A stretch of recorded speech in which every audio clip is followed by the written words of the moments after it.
Dubai से फिर शाहजहां के शारजहां क्या जाना तारा सब शारजहां।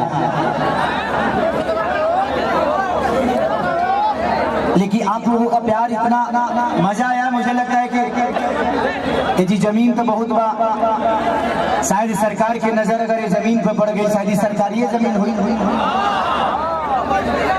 हमके लागत है कि कम से कम यह नहीं हुई तो 2000 बीघा जमीन हुई, बहुत से ऊपर बना। अगर ये फिल्म सिटी के निर्माण हो जाओ तो हमके लागत है कि पूरा बिहार में समा जाए। लेकिन हम केहू के दोष नहीं दे सकते। हम आखिर बताई, हम एगो अभिनेता है, कलाकार है, हम नेता तो है ना। हम के करे के दोस्ती अनाज के की दोस्ती समाज के करा के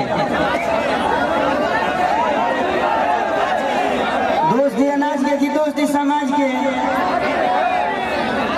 गैस के दी की प्याज के। देखिए इंसान में एक बात बताए आपसे,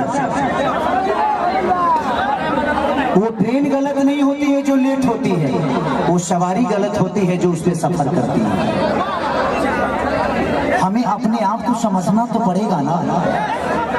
हम अपने बच्चों की भविष्य तय नहीं कर सकते। हमें अधिकार तो मिलता है तो कम से कम हम उस अधिकार के साथ हम अपने ऐसे इंसान को चुने जिससे हमारा भला हो सके। आज अगर यहाँ फिल्म सिटी बन जाए तो मुझे लगता है कि खेसारी लाल यादव यूपी में शूट करने जाते हैं, वहाँ पे कम से कम 60 से 70 लाख रुपया भैया प्रोड्यूसर और डायरेक्टर यूपी सरकार को दे के आता है। वहाँ कम से कम 300 लोगों को रोजी मिलेला, रोज कलाकार रोजगार पैदा होले, रोज कलाकार काम करे। लेकिन बिहार सरकार की कोनो चिंता नहीं है। ये बताएं खेसरिया चाहे जितना भी संपत्ति बनौले बा बॉम्बे में बनौले बा, अगर वह चीज बिहार में रही तो खेसरिया का सारा संपत्ति बिहार में रही ना, हम अपना परिवार के अपना भाई लोगों के साथ रहते, तो हमके भी तकलीफ होला, हमके भी अच्छा ना लगे कि हम दूसरा शहर में जाके दूसरा राज्य में जाके दुगो रोटी कमाता है। हमके शर्म लगेला दूसरा के जगह काम करे में, लेकिन काम करी जब हमारे खेत बंजर हो जाए तो घर तो दूसरे के खेत में नहीं चलावे के पड़ी हमके। और हमारा खेत बंजर, हम किसान हो के भी इस खेत को आबाद नहीं कर पा रहे हैं तो गलती हमारी है।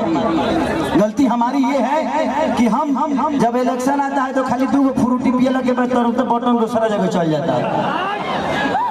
सबसे पहले एक दिन की खुशी को मारना पड़ेगा अगर आपको पूरे जीवन की खुशी लेना है। एक दिन की खुशी को जिस दिन आप मार दीजिएगा, अधिकार वो आपका नहीं है, वो आपके बच्चे का भविष्य है जो आपको तय करना है। पैदा करना ही बच्चों का भविष्य नहीं होता, शिक्षा देना ही भविष्य नहीं होता। ये बताइए खेसारी के बेटा बेटी अगर आप खेसारी का लगा पैसा मतलब अमेरिका में पढ़ा दिए, लेकिन सबका लगा सक्षम तो नहीं है ना जब अपना बेटा बेटी का अमेरिका में पढ़ाई। तो बिहार में कितना लोग खेसारी बजी, एक गो ना, एक गो खेसारिया बा। ये बताइए आज जितने भी हमारे बिहार के नेता हैं, यूपी के नेता हैं, सबके अपने बच्चे कोई अमेरिका में पढ़ता है, कोई लंदन में पढ़ता है, कोई मॉरिशस में पढ़ता है। किसी किसान का बेटा कहाँ पढ़ने जाता है? क्योंकि उसकी क्षमता नहीं है। क्योंकि इन लोगों ने अगर यहीं पे स्कूल दिया होता तो इनके भी बच्चे यहीं पे शिक्षित हो जाते हैं। लेकिन इन्होंने जब अपने बच्चे का भविष्य तय नहीं किया तो हमारे बच्चों का भविष्य तय कहाँ से कर पाएंगे?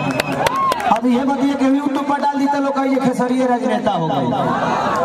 अब हम अपन दुखो ना कह सकिले। अच्छा हम नाजायज बोलते हैं चाचा, अभी बताइए खेसरिया जब अपना खातिर हॉस्पिटल नहीं बनवले तब गांव भर का इलाज कहाँ से करेंगे? तो जब ये हमारे नेता अपना इलाज कराने के लिए एम्स में जाते हैं, हमारे नेता अपना इलाज कराने के लिए बॉम्बे जाते हैं, विदेश जाते हैं, तो ये बताइए जब ये अपने इलाज के लिए अस्पताल नहीं खुलवाए तो हमारे इलाज के लिए कहाँ से खुलवा पाएंगे?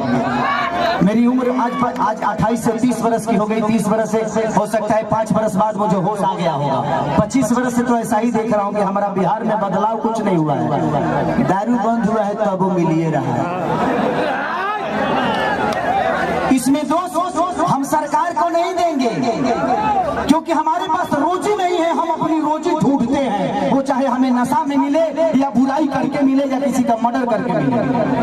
हमारे पास अगर रोजी होती, हमारे पास काम होता, हमारे हमारे पास किसी का विश्वास होता तो शायद आज हम भी बेकार नहीं होते, किसी फैक्ट्री में अपने ही जिला में, अपने ही गृह जिला में, अपने ही घर में काम करते। तो जब इंसान बेकार होता है तो गलत काम करता है।